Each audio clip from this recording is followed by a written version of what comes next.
How are you? Yeah, all good, all good. It's been, I keep saying it's been a crazy time. It's been a crazy year. The company's growing really quickly. Someone back-to-back calls doing everything all the time. But yeah, it's all exciting. Oh, that's so good to hear, though. It's good to be that kind of busy, though, right? Oh yeah, yeah, absolutely.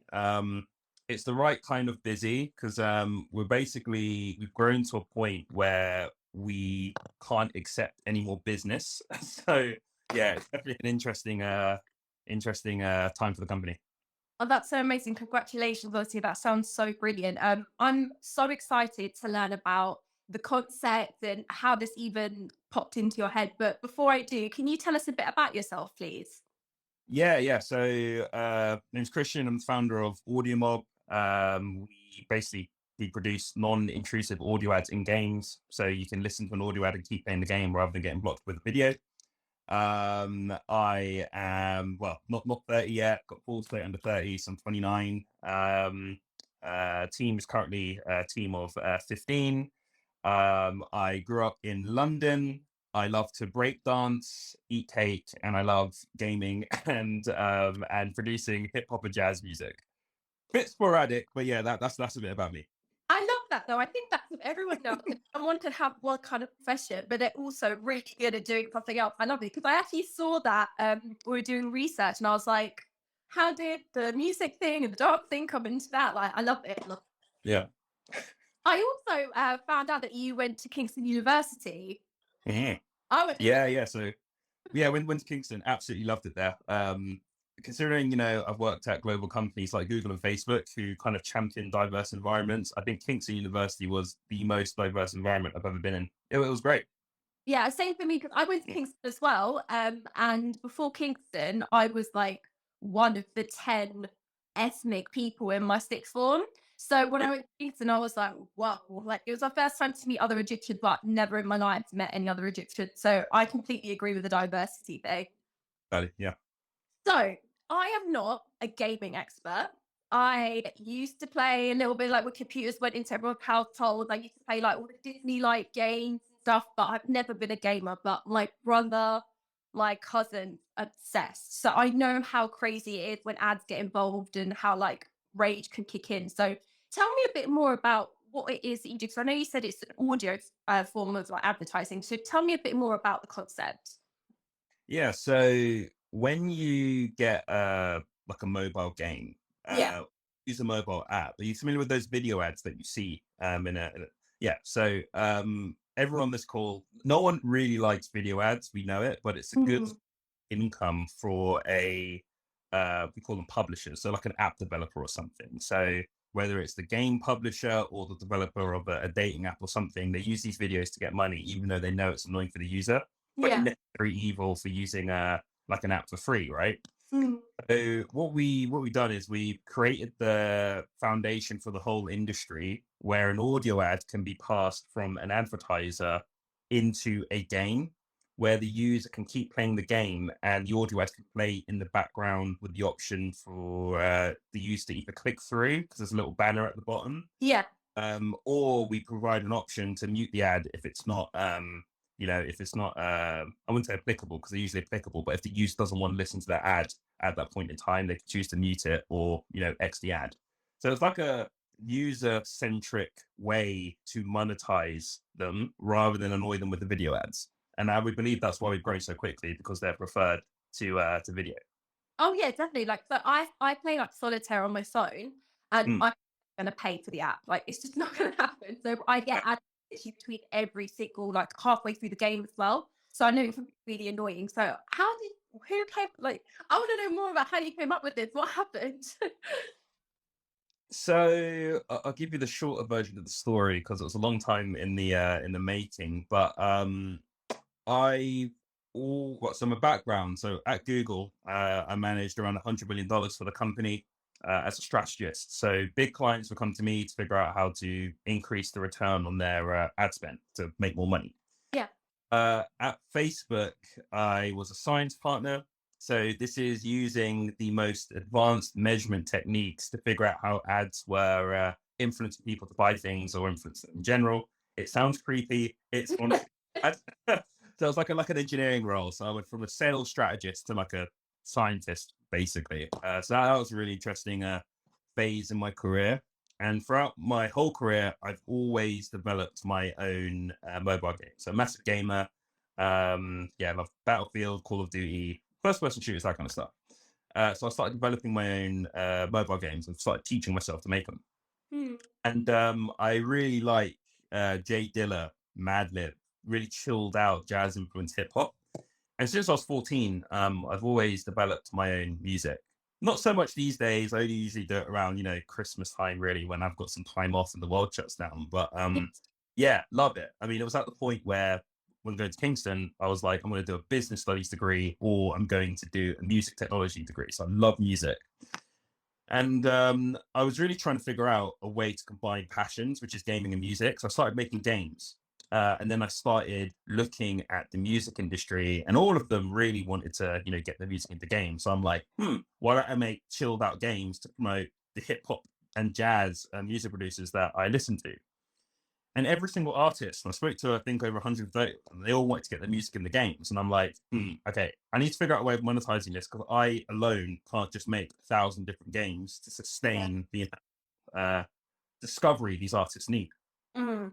I met my co-founder and mate, he's now the CTO of the company, Wilfred, at Google. He's an ex-engineer of Google, JP Morgan, and Goldman Sachs. So when I found out his experience, I'm like, okay, I'm going to let him into this little project because it's amazing. Started really, really early. And I thought we were going to leave, our companies to start a game studio that streams music. And then we started figuring out, okay, you can get an audio ad into Spotify. So surely you can get it into gaming. And that's how we were going to monetize our games. And it didn't exist. And when we looking at why it didn't exist, I'll spare all the sciencey stuff. Basically, there's a lot of research and development that needed to happen to make this whole industry work. We're like, hey, this is definitely $1 billion idea if we could figure out how to make it work. So I left Facebook, Wilfred left Google, and we invested our savings into like a minimum viable product. So we literally we made like our first pound, and we're like, okay, we make a pound linking the audio ad space to the gaming space, then we can make £1 million, maybe £1 billion. And then we raised our first round off the back of that. So that's, believe it or not, the short answer as to how we came up with the idea. That's so fantastic. Honestly, I'm like obsessed with Shark Tank, so I absolutely love listening to entrepreneurs come in and check. What's it called? Pitch their ideas. So listen to that. I was just like, I always find it so incredible that people find ideas and can actually execute them. Because I'm not one of those people that can do that. So honestly, it sounds so amazing. And what are your main challenges? Would you say when you were pitching these ideas, did people think it's not going to work, or what was the response? So I would say, and then this is a really important thing to remember, early on in your journey. So for every good bit of news you may read about myself, co-founder Wilfred, or AudioMob, every good bit of news, like Forbes 30 under 30, there was 1,000 no's before that for other awards and things that we applied to, or every case study that we have, there was previously hundreds and hundreds of companies that we approached. And when it comes to the execution, I like to believe, I've got feedback that, I'm a good founder, everyone likes working at the company's growing very quickly. But there was a teething process in terms of systematically figuring out how to do everything a founder needs to do, from persuading people to work for you for free, to distributing the equity, to running a marketing department, finance, HR. So it was a long process of figuring out how to become that entrepreneur, right? Yeah. And beginning, it's kind of like everyone was like, this is an obvious idea. Why doesn't it exist yet? Surely someone would have made it. So I used to get that quite a lot. And I go through dozens and dozens of VCs, because you can always get into a room if you've got some credible experience and a good idea and you know how to pitch it in 30 seconds. You can get into a room with an investor. I started at hackathons, and then I started just talking to every investor under the sun. And with every no that I got a data point as to how to, what I would need to gather in order to prove them wrong. And I did that again and again and again over many, many meetings in a short period of time in order to figure out, how to overcome that challenge. So the first one was, this idea is simple. If it was going to be built, someone would have built it already. And then I had to prove all the difficulties as to how, an audio ad has never streamed into a mobile game before, even though it's streamed into Spotify. Yeah. That's so cool. And what is the feedback of people that are using these apps? Like, have you heard anything from them or what their opinions are on them? Yeah, so we did quite a lot of research initially, but we were able to, as we had the funding, we were able to structure how we were getting the research much better. So first thing we did is we did loads and loads of surveys. We teamed up with a third-party independent research body called YouGov. Asked thousands and thousands of people, what do you think of video ads? What do you think of audio ads versus video ads? What do you think of in-app purchases? So just little things you can buy in the game. Yeah. So there's always like things that you could that we started asking the users. We started asking them their overall perceptions, and then that research came out on top. Audio ads came out on top, and then we did some control testing, right, where we got two different cohorts. One cohort had a game with a video ad implementation. Mhm. The other cohort had the same game but with our audio ad implementation. So this was quite early on in the journey of AudioMob and the stage that the technology was at. And audio ads came out on top. Again, it was insane. Like the ad recall, so the ability for someone to remember an ad was 100%. Wow. Bird audio ads, and then we got qualitative feedback as well in terms of we can keep playing the game, we don't have to get blocked, all the things that we hypothesized before we even raise money. And then the last thing we did, so we developed our own advertising platform. We brought that forward because shifting around the pandemic was a difficult thing to do, but we forward an advertising platform so we could test it live in market. And exactly the thing, like more users were clicking on the ads. The users weren't getting disgruntled and leaving the apps that they heard these ads in. So yeah, we did a lot of research and the user feedback's been absolutely phenomenal. I'm so happy to hear that. Obviously, congratulations to you and like the whole team. It's so brilliant to hear it. And does it Right. work for all sorts of games, or would you say that it's better on certain kind of game apps or across the board? Really, really good question. And initially, we thought it was only going to work in a specific kind of game. So, like racing games, because you get radios in cars, and kind of non-story based games. And what we're seeing is that it works across everything that we tried. So there's puzzle games, there's racing games, music-oriented games, pretty much everything. And the kind of users that are attracted as well. It's not just 12-year-olds or whatever shooting zombies on the game. It's everyone. Like we recently did. I'm not sure if I'm allowed to mention the client right now, but they were targeting mums aged 35 and over that potentially wanted to buy nappies for children, and targeting them in like word games and like Sudoku and number games, things like that. So it's really worked across every single game that we've tried on and every single kind of consumer vertical. What's really interesting is our ad platform, we figured out a way of getting these ads into normal apps like news reading apps and communication apps like Kik. Kik's like a smaller version of WhatsApp aimed at 18 to 24-year-olds. Okay. Apps as well. So it works across everything we've tried it. I tried it against. That's insane. See, the thing is, I see a lot of adverts and they do annoy me. And I would think that it doesn't matter the format, but it's crazy that you're saying not only were they able to recall what was said and what was happening, but it's actually just working across the board. That's insanity. Yeah, so let's just say that this is something I actually tell a lot of investors as well. Like me and Wilfred, we've come from a position of privilege where we have been trained by literally the world's best advertising companies, Google and Facebook, how to make the intuitive platform, how to design the best algorithms. And we know that the way that we've designed the algorithms needed to target the users non-intrusively without using personal data, but based on audio signals and how they're perceiving and listening to the ads. We know the Yeah. best practices to do that. And yeah, it reflects, I guess, in the results and the growth that we're seeing right now.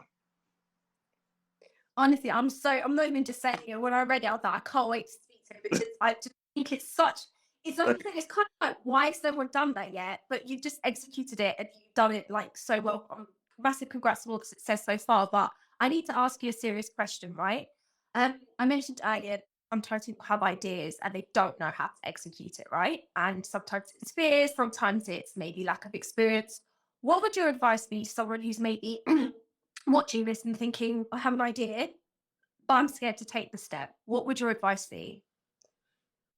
So so yeah, that's a really, really interesting question. And when it comes to figuring out how to execute an idea, the reason that people are scared to take the jump is that they haven't done enough research. And that's completely fine. You just need to make sure that you do enough research and validate the idea before you take the jump. Like, when and again, because I learned a lot about the advertising market and Facebook, like it was a very, very obvious idea to me and Wilfred. So but when we left Google and Facebook, we know we could always come back because we were pretty good at our jobs. But for those that are scared to take the jump, when it comes to generating an idea, it's not a case of, that's a good idea. Let's kind of put your house on the line or your car on the line, get a loan and then go after the idea. You need to talk to a lot of people. So a lot of people that come up with a really good idea that genuinely are good ideas, they will keep the idea close and try and do little bits of research. And then you tell people they trust. Tell absolutely everyone, because the more people you tell, the more people that will ask questions as to why the idea is good or why it would work. And then you start really thinking in terms of those validation points. And those people that you talk to that will be your friends and family, they will turn to in-industry experts, and then they will turn into potential investors and networking and going to hackathons and things like that. So really, really important to tell as many people as possible so you can then start getting feedback as to why the idea wouldn't potentially work. So that's the first thing. The second thing, and I wish I could tell my younger self this because I kind of waited a couple of years before I went to like my first hackathon or whatever, is like I back in the day at Kingston, I wanted to go into sales and trading. Right, I didn't really want to go into the tech world at all. Then I got an offer from Google, and things kind of transpired the way they did, thankfully. Um, I had no idea how to execute a startup at the beginning. Absolutely no idea. And I knew that I was a non-technical founder, so it's not like I could, just create something out of thin air and then, get investment and then loads of like users or something. And Oop. okay, great. Oh, you don't. You went for a second, but Okay. So the media, they love projecting, startup successes. It's why I get a lot of people approach me saying, things going great with Audible, but it took a crap load of work to get to the point where yeah, we're executing smoothly. And it gave me a full sense of perception. Like I was thinking, oh, an idea is only good if, you make a POC and then it gets a million users or something. So, and again, I was a non-technical founder, so it's not like I can make it myself. So I started looking at things like, okay, Steve Jobs, one of the greatest minds of the century. He couldn't actually code, yet he could he could command respect from the greatest engineers that have ever lived, arguably, right? So I started reading as to, what did he learn? How did he start persuading these people? And then I started looking at similar figures in terms of the ones that were, these business magnets that couldn't potentially, couldn't really code. Sure, they could learn to, but they don't code. But yet they can command the respect and influence and bring in engineers to follow their dreams. So I looked into that a lot. Then I went into to hackathons and I started figuring out how to develop my own games. Again, it's a little bit of programming, but really it's like these blocks that you could open up, adjust the code, and then drag these blocks together to create the game, which is the software that I'll present to these engineers. So it was just through trial and error, I started looking at how key figures similar to me that didn't have the skill sets I need acquired those skill sets. And the short version of this the story is, again, I just go through trial and error. So you ask as many questions, tell as many people as you can about this idea, and then you will start realizing where your skill gaps are. And then you relentlessly just try and fill as many of those gaps, get as many of those validation points as possible. And then it will soon become obvious whether the idea is worth taking the jump or not. yeah, amazing. And Christian, thank you so much for like actually sharing your experience and your advice is honestly so helpful, especially if people really love to like tune into these lives, like hear about all these different achievements. And obviously that it's not an easy ride. And you mentioned that you're now at full capacity, right? Pretty much. Yeah. So what is next for you guys then? Like, amazing that you're there, but what do you have a plan for the future that you can kind of like tease about, or are you keeping that close to your chest? So it's quite close to the chest now, but there are many large opportunities that we're exploring in order to expand the company. So this is, talking to much bigger clients. There's been a lot of speculation on whether we're going to raise money again. So we're considering lots of other options. So right now we're just structuring the company in a way where it's almost autonomous, which Mhm. will give me and Wilfred the time to kind of explore these other like large opportunities. So we're definitely going to grow. It's just deciding what avenue we're going to take to get to that next level of growth. Because right now, we are a startup, but we're shifting to a scale up. And with a scale up comes more clients, more revenue, more employees, etc. Amazing. Well, I wish you both the best of luck. I think this idea is so cool. Kind of like slap you in the face, kind of why didn't you think of this cool? So honestly, massive congratulations on what you've achieved. And we can't wait to see like what happens with your company. Awesome, and I was really, really appreciate it. It was lovely to meet you, Christian. Have a lovely day. Likewise, take care. Right, take care. Bye.